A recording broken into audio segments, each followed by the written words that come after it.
가계부채와 대출이자, 시편적 지혜로 찾는 해법. 서론 현대인의 짐, 가계부채의 그림자. 현대 사회에서 가계부채와 대출이자는 수많은 이들에게 무거운 짐이자 깊은 고민거리로 다가옵니다. 주택 마련, 자녀 교육, 사업 확장, 또는 예상치 못한 생계곤란 등 다양한 이유로 빚을 지게 되며 한번 시작된 부채는 고정적인 대출 이자와 함께 끝없는 굴레처럼 느껴지기도 합니다. 이는 단순히 경제적인 문제를 넘어 개인의 심리적 안정, 가족관계, 나아가 사회 전체의 건강성까지 위협하는 복합적인 난제로 자리 잡았습니다. 재정적 압박은 스트레스, 불안, 우울감을 유발하고 미래에 대한 희망을 앗아가며 삶의 질을 현저히 떨어뜨립니다. 이러한 가계부채 문제에 대한 해결책은 주로 재정관리 전문가나 경제학자들에 의해 제시되어 왔습니다. 예산 수립, 지출 통제, 부채 상환 계획 수립, 자산 관리 등 실용적이고 합리적인 방안들이 중심을 이룹니다. 물론 이러한 접근 방식은 매우 중요하며 필수적입니다. 그러나 인간의 삶은 단순히 숫자로만 이루어지지 않습니다. 재정적 어려움이 야기하는 깊은 고통과 절망감은 단순히 계산과 분석만으로는 해소하기 어려운 영적, 심리적 차원의 문제까지 포함합니다. 이 에세이는 가계부채와 대출 이자로 인한 고통을 직면한 이들에게 전통적인 재정관리 해법을 넘어선 성경적 지혜, 특히 시편에 담긴 심오한 메시지를 통해 근본적이고 지속가능한 해결 방안을 제시하고자 합니다. 시편은 인간의 가장 깊은 탄식과 절망, 그리고 그럼에도 불구하고 하나님을 향한 신뢰와 찬양, 예배를 담고 있는 영적인 보고입니다. 이 글은 시편의 핵심 키워드인 찬양, 러멘트, 탄원, 신뢰, 예배를 통해 가계부채 문제에 대한 성경적 관점에서의 이해를 돕고 실질적인 삶의 변화를 위한 통찰을 제공할 것입니다. 이 접근은 단순히 빚을 갚는 것을 넘어 삶의 목적과 가치를 재정립하고 진정한 평안을 얻는 길을 모색하는 데 초점을 맞춥니다. 본론 1. 고통 속의 탄원, 러멘트, 재정적 절규의 솔직한 표현. 가계부채와 대출 이자로 인한 고통은 종종 감당하기 어려운 수준의 절망감을 동반합니다. 채무 독촉, 끝없이 불어나는 이자, 미래에 대한 불확실성은 사람을 깊은 수렁에 빠뜨립니다. 이러한 상황에서 많은 이들은 혼자 고통을 사귀거나 부끄러움 때문에 자신의 어려움을 드러내지 못하는 경향이 있습니다. 그러나 성경, 특히 시편은 이러한 인간의 솔직한 고통과 절규를 외면하지 않고 오히려 이를 하나님께 아뢰는 탄원, 러멘트의 과정을 중요하게 여깁니다. 시편에는 수많은 탄원시가 존재합니다. 시편 기자는 자신의 고통, 부당함, 버림받은 느낌, 심지어는 하나님에 대한 의심까지도 솔직하게 토로합니다. 내 하나님이여 내 하나님이여 어찌 나를 버리셨나이까 어찌 나를 멀리하여 돕지 아니하시오며 내 신음소리를 듣지 아니하시나이까. 시편 221와 같은 구절은 인간의 극한 고통을 여과 없이 보여줍니다. 이러한 탄원은 감정적인 표출을 넘어 자신의 상황을 인정하고 하나님께 도움을 구하는 믿음의 행위입니다. 가계부채 문제에 직면했을 때 탄원은 다음과 같은 중요한 역할을 합니다. 첫째, 자신의 고통을 솔직하게 인정하고 표현함으로써 심리적 해소를 얻습니다. 재정적 어려움으로 인한 불안, 수치심, 분노 등을 억누르기보다는 이를 하나님 앞에 내려놓는 과정을 통해 감정적 압박에서 벗어날 수 있습니다. 둘째, 탄원은 하나님과의 관계를 더욱 깊게 합니다. 가장 낮은 곳에 있을 때 하나님을 찾는 것은 그분의 전능하심과 사랑을 더욱 깊이 신뢰하게 되는 계기가 됩니다. 시편 기자는 절망 속에서도 결국 하나님께로부터 위로와 구원을 기대하며 탄원을 마무리합니다. 셋째, 탄원은 문제 해결을 위한 첫걸음이 될 수 있습니다. 자신의 상황을 정확히 인지하고 하나님께 도움을 구하는 과정에서 이성적으로 문제를 바라보고 해결책을 모색할 수 있는 마음의 여유를 찾을 수 있습니다. 하나님께 탄원하며 지혜를 구할 때 예상치 못한 해결의 실마리가 보이기도 합니다. 이처럼 탄원은 재정적 공경에 처한 이들에게 자신의 고통을 외면하지 않고 하나님께 나아가 위로와 지혜를 구하는 강력한 영적 도구가 됩니다. 이는 문제를 회피하는 것이 아니라 문제를 직면하고 가장 높은 권능을 가지신 분께 도움을 요청하는 적극적인 신앙의 표현입니다. 본론 이 흔들리지 않는 신뢰, 트러스트, 재정적 불확실성 속의 견고한 뿌리. 탄원을 통해 자신의 고통을 솔직하게 아뢰는 단계를 거친 후 시편은 신뢰의 중요성을 강조합니다. 신뢰는 단순히 잘 될 거야라는 막연한 낙관이 아니라 모든 상황을 주관하시는 하나님의 선하심과 능력에 대한 확고한 믿음입니다. 가계부채와 대출 이자의 압박은 사람의 마음을 흔들고 미래에 대한 두려움을 심어주기 쉽습니다. 그러나 시편은 이러한 불확실성 속에서도 하나님을 신뢰하는 것이 진정한 평안과 안식의 근원임을 가르칩니다. 시편 23편의 여호와는 나의 목자시니 내게 부족함이 없으리로다라는 고백은 재정적 결핍이나 어려움 속에서도 하나님이 모든 필요를 채우시리라는 깊은 신뢰를 보여줍니다.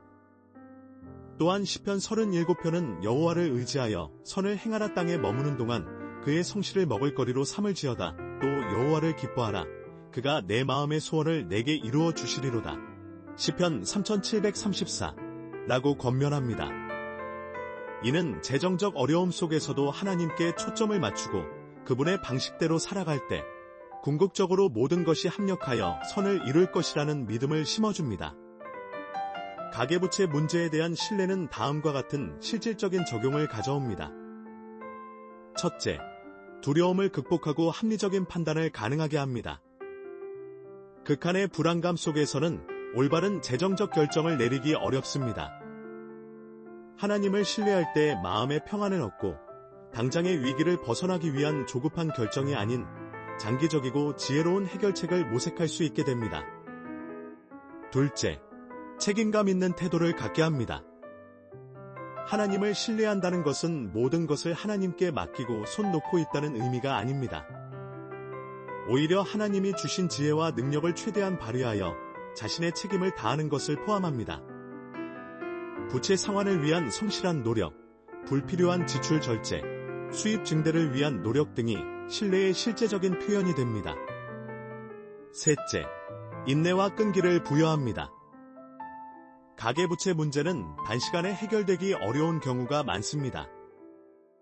하나님을 신뢰하는 마음은 좌절하지 않고 꾸준히 노력할 수 있는 내적인 힘을 제공하며 결과적으로 어려움을 극복하는 데 필요한 끈기를 유지하게 합니다.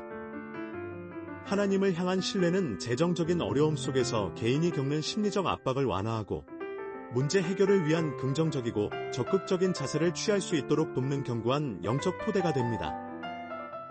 이는 빚의 무게에 짓눌리지 않고 주님 안에서 자유와 평안을 추구할 수 있는 길을 열어줍니다. 본론 삶 환경을 초월한 찬양, 프레이즈, 희망을 선포하는 믿음의 선율. 탄원을 통해 고통을 아뢰고 신뢰를 통해 마음의 중심을 잡았다면 이제는 찬양을 통해 상황을 초월한 믿음을 선포할 차례입니다. 재정적인 어려움 속에서 찬양한다는 것은 얼핏 모순적으로 들릴 수 있습니다. 빚더미에 앉아있는데 어떻게 감사하고 기뻐할 수 있을까요? 그러나 시편이 가르치는 찬양은 우리의 환경이나 감정에 좌우되는 것이 아니라 하나님의 변함없는 성품과 행하심에 대한 응답입니다. 시편의 많은 탄원 시편들은 절망적인 탄원으로 시작하지만 결국 하나님을 찬양하며 마무리됩니다. 시편 기자는 자신의 상황이 개선되지 않았음에도 불구하고 과거에 베푸셨던 하나님의 은혜, 그분의 신실하심, 그리고 미래에 대한 소망 때문에 하나님을 찬양합니다. 내 영혼아 여호와를 송축하라. 내 속에 있는 것들아 다 그의 거룩한 이름을 송축하라. 시편 1031. 와 같은 고백은 어떠한 상황 속에서도 찬양할 이유가 있음을 일깨워줍니다. 가계부채 문제 속에서 찬양은 다음과 같은 중요한 역할을 수행합니다. 첫째, 관점의 전환을 가져옵니다. 찬양은 우리의 시선을 문제 자체에서 하나님의 능력과 선하심으로 돌리게 합니다. 빚의 크기나 이자의 부담에 매몰되지 않고 하나님이 여전히 통치하시며 우리를 사랑하신다는 진리를 상기하게 합니다. 이러한 관점의 변화는 절망감을 희망으로, 불안감을 평안으로 바꾸는 힘을 가집니다. 둘째, 믿음을 강화하고 용기를 부여합니다. 어려움 속에서 찬양하는 것은 이 모든 상황에도 불구하고 나는 하나님을 신뢰합니다라고 고백하는 강력한 믿음의 표현입니다. 이는 우리 자신에게뿐만 아니라 우리를 둘러싼 이들에게도 희망의 메시지가 되며 위기를 극복할 수 있는 내면의 힘을 길러줍니다. 셋째, 영적인 돌파를 경험하게 합니다. 성경은 찬양 중에 하나님이 임재하신다고 가르칩니다. 재정적인 압박 속에서 드리는 진정한 찬양은 영적인 장벽을 허물고 문제 해결을 위한 새로운 지혜나 기회의 문을 열어줄 수 있습니다. 찬양은 단순히 긍정적인 생각의 강요가 아닙니다.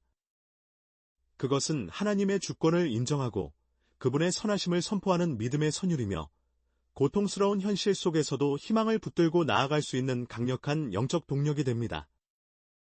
본론 4. 삶의 근본적 재정립, 예배, 워시프, 온전한 삶의 헌신. 가계부채와 대출이자 문제의 궁극적인 해결은 단순히 빚을 갚는 것을 넘어 삶의 근본적인 우선순위와 가치관을 재정립하는 예배를 통해 이루어집니다. 시편은 다양한 형식으로 하나님을 예배하는 행위를 담고 있으며 성경 전체는 우리의 삶 자체가 하나님께 드리는 예배가 되어야 한다고 가르칩니다. 여기서 예배는 단순히 종교적 의식을 넘어 우리의 모든 생각, 말, 행동이 하나님을 기쁘시게 하는 방향으로 향하는 전인적인 헌신을 의미합니다. 가계부채 문제는 종종 잘못된 소비 습관, 과도한 욕망, 혹은 세상적인 가치관에 대한 맹목적인 추종에서 비롯되기도 합니다. 이러한 근본적인 문제를 해결하지 않고서는 아무리 빚을 갚아도 또 다른 부채의 굴레에 빠질 위험이 있습니다.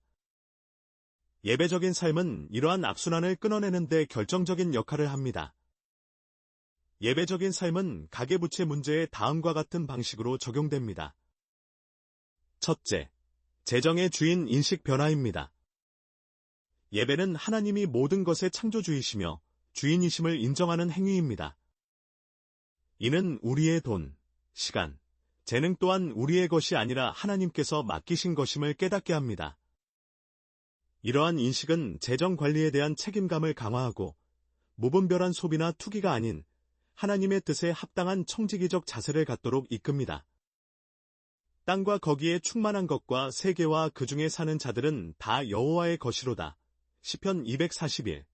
나는 고백처럼 모든 것이 주님의 것임을 인정하는 데서 올바른 재정 관리가 시작됩니다. 둘째, 삶의 우선순위 재정립입니다. 예배는 하나님을 삶의 가장 중요한 자리에 두는 행위입니다. 이는 물질적인 성공이나 세상적인 만족보다 하나님과의 관계를 더욱 중요하게 여기게 합니다. 이러한 우선순위의 변화는 불필요한 소비를 줄이고 검소하고 만족하는 삶을 살도록 돕습니다. 돈을 사랑함이 일만 악의 뿌리가 되나니 디모데전서 610. 나는 경고처럼 돈에 대한 탐욕을 내려놓고 진정한 가치를 추구하는 것이 예배적인 삶의 핵심입니다. 셋째, 공동체 안에서의 지혜와 나눔입니다. 예배는 홀로 드리는 것이 아니라 공동체 안에서 함께 드려지기도 합니다. 교회 공동체는 재정적인 어려움을 겪는 이들에게 실질적인 도움을 제공하고 지혜로운 재정 관리 방법을 교육하며 서로 격려하고 기도하는 중요한 역할을 할 수 있습니다. 사도행전의 초대교회 공동체는 자신의 재산을 나누어 필요한 이들을 돕는 예배적인 삶의 모범을 보여주었습니다. 넷째, 11조와 헌금의 실천입니다.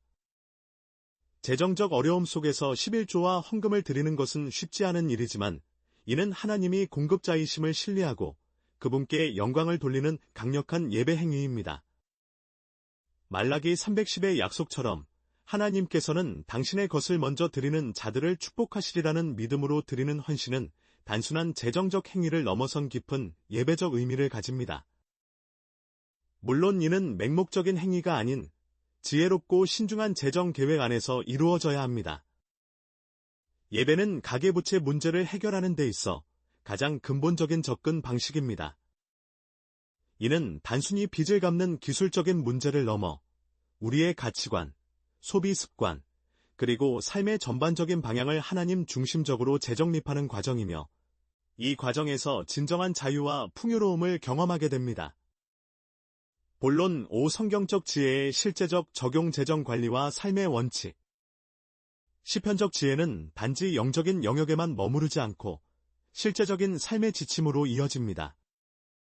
가계부채와 대출이자 문제 해결을 위한 성경적 지혜의 실제적인 적용 방안은 다음과 같습니다. 1. 철저한 예산 수립과 지출 통제 잠언 21장 20절은 지혜로운 자의 집에는 귀한 보배와 기름이 있으나 미련한 자는 그것을 다 삼켜버리느니라고 말합니다.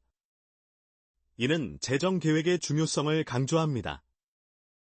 수입과 지출을 정확히 기록하고 불필요한 지출을 과감히 줄이며 정해진 예산 안에서 생활하는 습관을 들여야 합니다. 가계부를 작성하고 고정 지출과 변동 지출을 파악하여 줄일 수 있는 부분을 찾아내는 것이 첫걸음입니다. 이 부채 상환 계획의 우선순위 설정 빚을 갚는 것은 재정적 자유를 위한 핵심입니다. 가능한 한 높은 이자율의 빚부터 갚아나가거나 작은 빚부터 처리하여 성취감을 얻는 등 자신에게 맞는 상환 전략을 세워야 합니다. 잠언 22장 7절은 부자는 가난한 자를 주관하고 빚진 자는 체주의 종이 되느니라고 경고하며 빚에서 벗어나는 것의 중요성을 역설합니다. 3.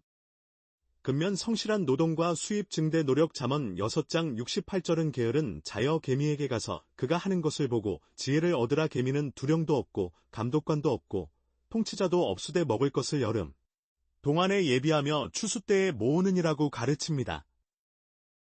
부채를 해결하기 위해서는 수입을 늘리는 노력이 동반되어야 합니다. 주업에 충실하고 필요하다면 추가적인 수입원을 모색하는 등 성실하게 일해야 합니다. 4. 지혜로운 조언 구하기 잠언 15장 22절은 의논이 없으면 경영이 무너지고 지략이 많으면 경영이 성립하느니라고 말합니다. 재정 전문가나 신뢰할 수 있는 멘토 또는 교회 내의 재정 상담가에게 조언을 구하는 것이 중요합니다. 혼자 고민하기보다는 객관적인 시각에서 자신의 재정 상태를 진단하고 해결책을 함께 모색하는 것이 효과적입니다. 5. 보증과 어리석은 투기 피하기 잠언은 보증을 서는 것에 대해 여러 번 경고합니다. 잠언 615, 1115. 타인의 빚에 대한 보증은 자신까지도 위험에 빠뜨릴 수 있습니다. 또한 검증되지 않은 투기나 일확천금을 노리는 행위는 재정 문제를 더욱 심화시킬 수 있으므로 지혜로운 판단이 필요합니다. 6. 자족하는 마음과 절제 빌립보서 4장 1113절은 바울 사도가 어떤 형편에서든지 자족하는 법을 배웠다고 고백합니다. 현대 사회의 과도한 소비주의와 물질주의에서 벗어나 자신이 가진 것에 감사하고 불필요한 욕망을 절제하는 태도는 재정적 안정뿐만 아니라 내면의 평화를 가져다 줍니다. 7. 장기적인 관점과 인내. 가계부채 문제는 단번에 해결되지 않습니다. 꾸준한 노력과 인내, 그리고 하나님의 도우심을 구하는 기도가 필요합니다.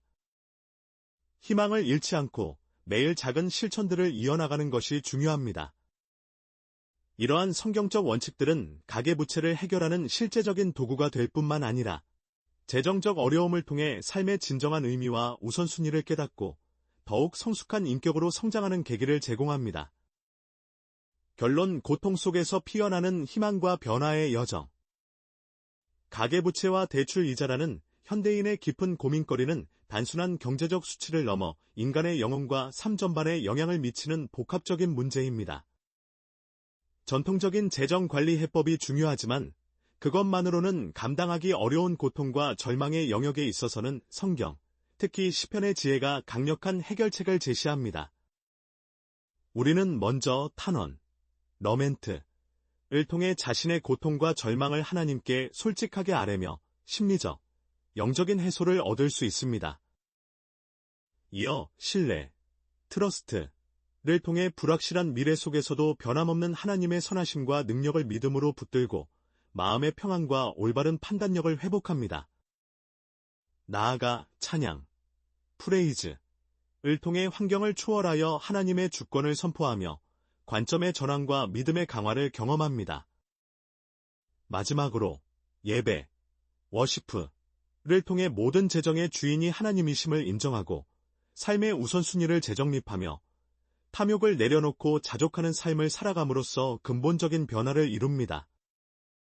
이러한 시편적 지혜는 단순히 영적인 접근에 그치지 않고 예산 수립, 지출 통제, 근면 성실, 지혜로운 조언 구하기, 자족하는 마음 등 실질적인 재정 관리 원칙들과 결합될 때 비로소 진정한 힘을 발휘합니다.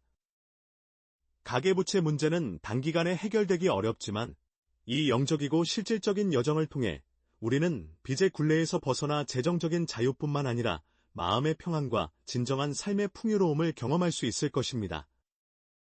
결론적으로 가계부채와 대출이자 문제의 해결은 단순히 돈을 관리하는 기술적인 문제가 아니라 우리의 삶 전체를 하나님께 드리는 예배적인 태도를 통해 이루어지는 영적 여정입니다. 고통 속에서 하나님을 찾고 그분을 신뢰하며 그분의 선하심을 찬양하고 우리의 삶을 온전히 그분께 헌신할 때 우리는 모든 재정적 압박을 넘어설 수 있는 지혜와 힘, 그리고 궁극적인 자유를 발견하게 될 것입니다. 이 여정은 고통을 희망으로, 절망을 감사로 바꾸는 영적인 변혁의 길입니다. 오늘 영상은 불경, 성경, 그리고 고전 도서에서 얻은 통찰력을 바탕으로 제작한 콘텐츠입니다. 생성형 인공지능의 도움을 받아 다양한 관점으로 고민들에 대해 탐구해 보았습니다. 하지만 이 과정에서 출처나 내용이 부족할 수 있음을 양해해 주시기 바랍니다. 여러분의 생각이나 의견이 궁금합니다. 이 주제에 대해 어떻게 느끼셨는지 댓글로 남겨주시면 감사하겠습니다. 영상이 유익하셨다면 좋아요와 구독 버튼을 눌러주시고 알림 설정도 잊지 마세요. 다음 영상에서 또 만나요.